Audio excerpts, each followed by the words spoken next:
teman-teman di studio. Undang-undang menyatakan setiap warga negara berhak dan wajib untuk ikut serta dalam upaya pertahanan dan keamanan negara.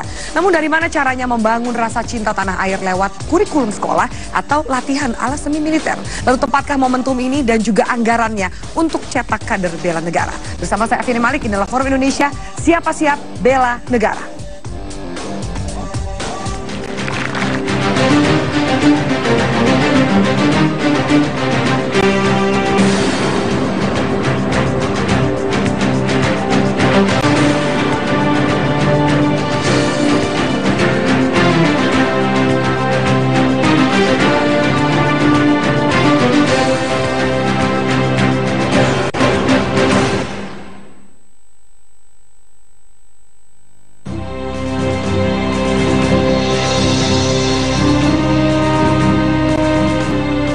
Kementerian Pertahanan berencana merekrut 100 juta kader bela negara dalam 10 tahun mendatang untuk memperkuat pertahanan nasional. Ini merupakan gagasan pemerintah untuk menyiapkan rakyat menghadapi ancaman militer dan non-militer. Bela negara akan diwajibkan bagi warga negara berusia 18 sampai 50 tahun. Mereka akan diberi pendidikan dan pelatihan khusus agar warga negara setiap saat siap jika negara membutuhkannya. Namun pemerintah menegaskan, bela negara berbeda dengan wajib militer yang diterapkan negara Malaysia, Singapura, Taiwan, Korea Selatan, Swiss, dan Rusia. Bela negara itu oleh Kemhan dibuat program, angkanya saya masih lihat koreksi dulu.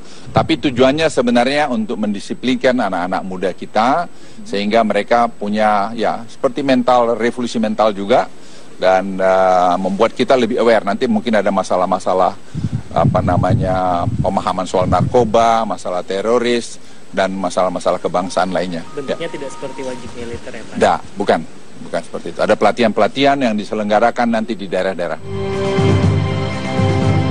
Rencananya, program bela negara ini akan diresmikan secara serentak pada 19 Oktober 2015 di 45 kabupaten seluruh Indonesia oleh Presiden Joko Widodo. Tim Liputan, Metro TV. Itulah yang akan kita bahas dalam Forum Indonesia pada malam hari ini. Siapa siap bela negara? Saya sudah menghadirkan 4 narasumber bersama saya di studio Metro TV saat ini. Pertama saya akan perkenalkan ada pakar hukum tata negara Bang Irman Putra Sidin. Selamat malam. Malam, Mbak. Kemudian ada juga Ketua PP Pemuda Muhammadiyah Bang Daniel Anzar Simanjuntak. Selamat malam Bang Daniel. Kemudian berikutnya ada Dirjen Potensi Pertahanan dari Kementerian Pertahanan Pak Timbul Sihaan. Selamat malam Pak Timbul.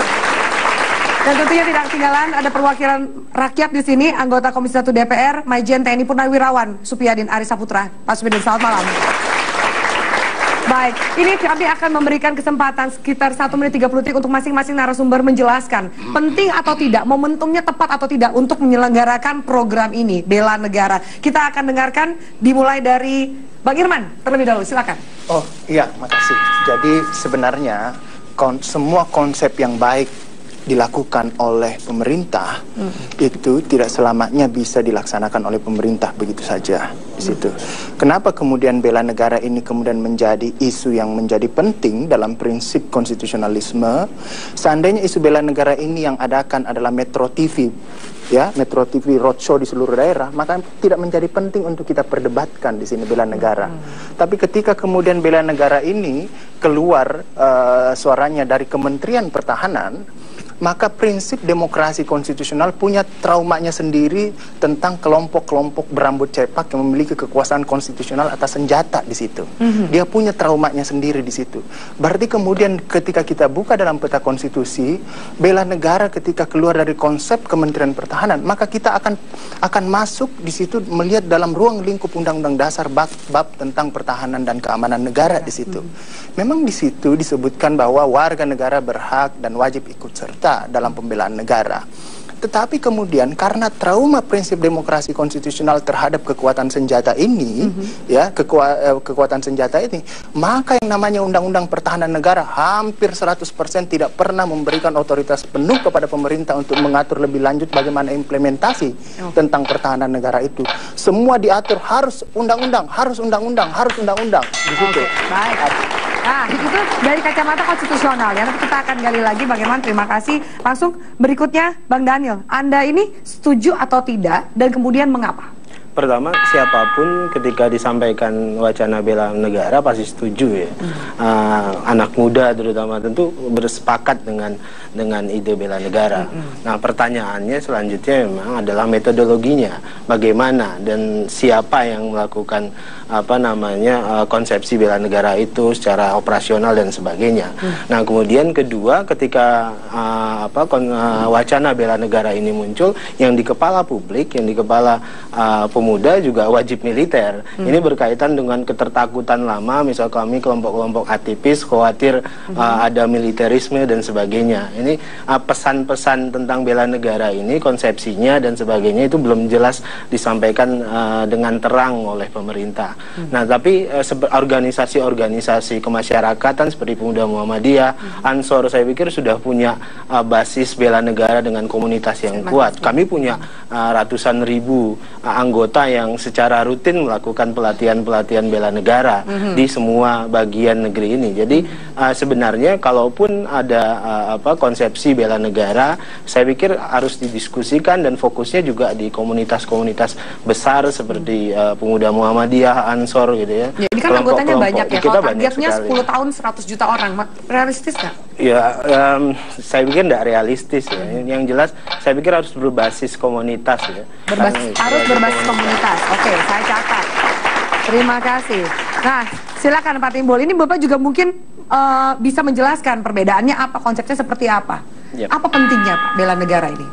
Ya, kita melihat sekarang keadaan masyarakat kita ya. Masyarakat generasi muda, generasi ini yang kita lihat. Saya nggak menjelaskan kemarin bagaimana anak-anak dibunuh dan sebagainya gitu. Penting nggak? Bela negara ini sebenarnya segala upaya kita, usaha, kegiatan kita untuk ya menumbuh kembangkan sebenarnya pengetahuan tentang bagaimana ya bersikap dan berperilaku. Itu sebenarnya utamanya.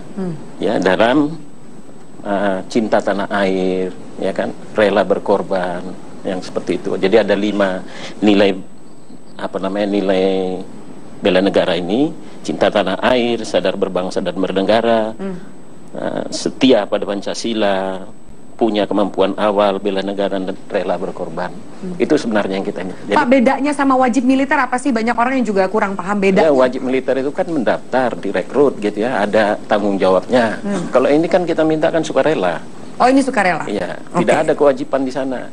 Memang di dalam undang-undang itu ada berhak, ya, punya hak dia. Yang kita minta sekarang itu haknya dia.